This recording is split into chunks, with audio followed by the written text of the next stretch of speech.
Hey team, welcome to this 30-day video challenge where I'm going to release 30 games in 30 days. These games are games that you can play with your team at any time. Some of them include skills, some of them include conditioning, and honestly, some of them are just tag games that you can play with your team. So make sure you tune in every single day this month where I'm going to release a new video with a brand new game.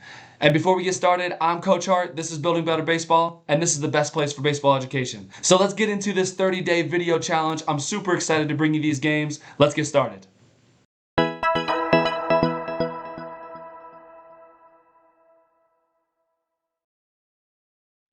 Hey there, welcome to day 5 of this 30-day video challenge. And day's 5 game is called Pitcher's Poison Freeze Tag. So you may have heard of Pitcher's Poison before, so I kind of created this game and just put a little twist on the Pitcher's Poison game, alright? I would say the ages that can play is probably 8 years old and up because they have a better understanding of the game of baseball. The younger ages like 4, 5, 6, they may not be able to understand the full capacity of this game. It's a little bit more advanced, especially for the younger kids. But as always, you're the coach of your team, you know them best, and you can do what you'd like. If you would like to play this game with them, I'm sure that they would have fun, all right?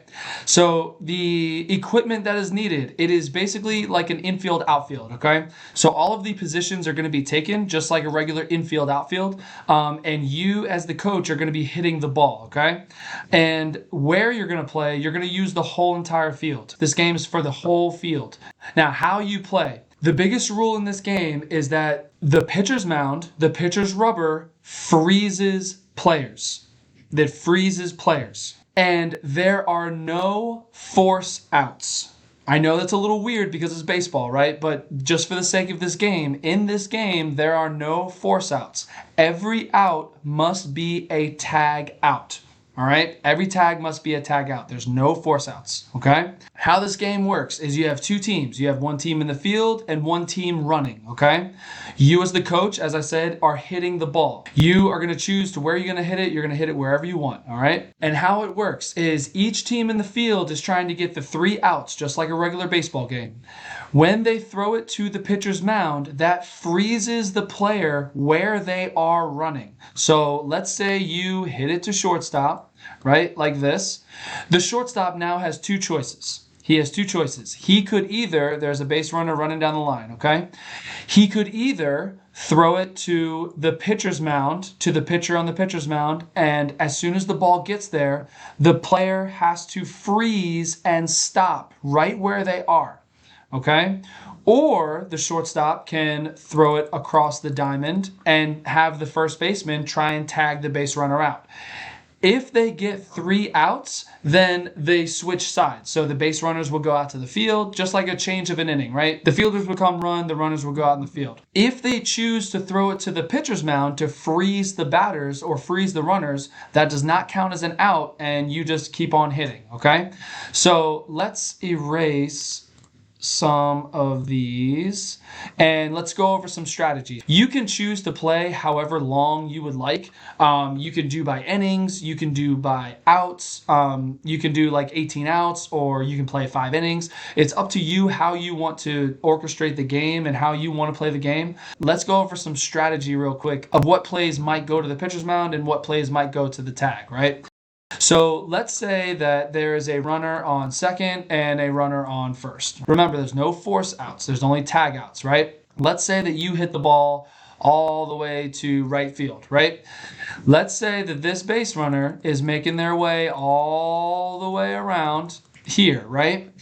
Now, the right fielder could choose to throw it all the way home and risk the person scoring or trying to get a tag out. So that's a big risk. Or the right fielder could throw it to the pitcher's mound and freeze this player here in the middle of the third baseline. Now, I understand that he's really close to the batter's box, but you're hitting. The coach is hitting fungos, right? You're obviously not going to hit it at the player who's frozen right in the middle of the third baseline, right? I would not play it with kids hitting only because of this fact, right? If the player gets frozen really close to home plate or really close to the batting area, I wouldn't trust anybody to do live hitting or hitting off of a tee or whatever, I would trust the coach because you can actually place the ball where you want to place it. So you're hitting the ball, and the right fielder, let's say they choose to throw it to the pitcher's mound to freeze this batter. And let's say that this first base runner freezes right here, and the runner who just ran freezes right here. All right, so the right fielder has now thrown it to the pitcher's mound, and he has frozen these three runners in their spots, okay? That is a strategy that you could do. If you really trust your catcher and you really trust that they're going to tag the runner out and you can make a good throw, you can try and get this out at home. But if you freeze it at the pitcher's mound, and then let's say the coach hits it down the line to first base, right? And there's 2 outs, that first baseman is now going to come here and tag that person for the 3rd out. That's where the strategy comes in. It is pitcher's poison freeze tag. And the whole idea is that you're just doing a regular infield outfield where everybody's taking their reps. You have 2 teams, 1 in the field, 1 running. Every inning or every 3 outs, just like a real game, they switch. You as the coach are hitting the ball, or if you're a player or a parent watching this, the coach is going to be hitting the ball. And the 2 options that you have is freezing the runners right where they are in the baselines at the pitcher's mound, so getting the ball to the pitcher's mound, or you can try and get an out, but knowing that that is more of a risk because there might be a bad play or there might be anything, right? So that's your choice. This game is just a really fun twist on a regular infield outfield where a coach might get a little bored or the players might get a little bored just taking reps. This is a fun little game that you can play to just spice up your practices a little bit. Pitcher's poison freeze tag. If you get it to the mound, the runners freeze in the baseline. If they make an out, that counts as an out. Every 3 outs, just like a real game, they switch in the innings. You can choose however long you want to play, and that's about it for pitcher's poison freeze tag. So I hope you enjoyed this game. I hope you can find a way to work it into your practice plans. That was day 5. Tomorrow we're doing day 6. Make sure you tune in. Thanks for watching. I'll see you tomorrow. So I hope you enjoyed today's game, and I hope I explained it in a way that you understand and that you can explain it to your team so you can incorporate it into your practices. This is just another game that you can add to your practice plans to have some fun during your practices with your youth baseball team. Before you go, don't forget to grab your free 2-hour practice plan. I made it just for you to help you out in your practice plans. And in the description below, you'll also see a free baseball equipment sizing guide. There's how to get more playing time. There's how to do batting practice. There's a whole bunch of stuff that I made for you for free. Be sure to grab it before you go. It's all down in the description.